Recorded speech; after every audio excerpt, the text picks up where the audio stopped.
शहाळ्याचं सरबत. आजचा आपला तिसरा दिवस आहे, उन्हाळा स्पेशल. तर आपण जे शहाळ्याचं पाणी पितो त्या शहाळ्याची जे मलई निघत्या त्या मलईचा यूज करून आपण सरबत बनवणार आहोत. पोटाला अतिशय हितकारक, थंडगार. हे बघा, हे आतलं खोबरं आहे.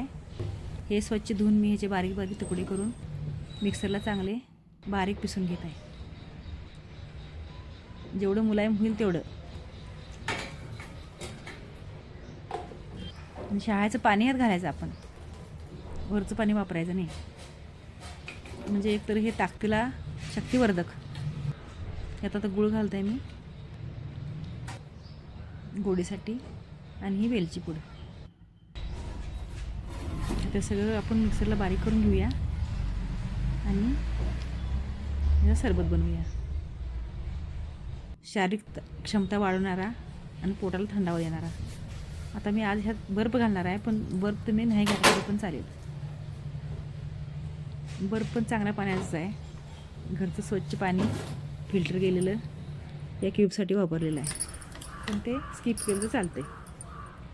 छोट्या आपल्या हे असते की नाही माठ, तसं माठात पण ठेवलं तरी पण चालतं. हे आता एक ग्लास घेतलेला आहे मी, आणि हे बघा, हे गूळ मिसळलेलं, ही थोडी क्वांटिटी मी घालून, बिनगुळाची थोडी क्वांटिटी आपण त्यात घालू. नुसतं शहाळं आणि त्याचं पाणी.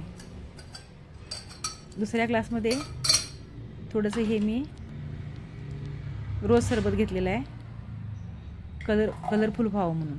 बाकीचं काय त्याचा जास्त काय ह्याचा उपयोग नाही आहे. त्यात हे गुळाचं आपण पहिल्यांदा क्वांटिटी घालू, नंतर साधं शहाळ्याचं घालू.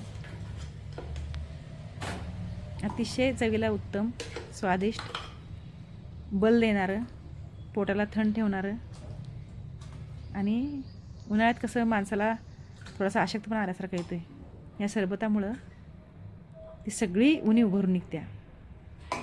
आपण ह्यात सब्जाचं बी पण वापरणार आहे. हे बघा, हे असं वरून सब्जाचं बी घालायचं. झालं तयार.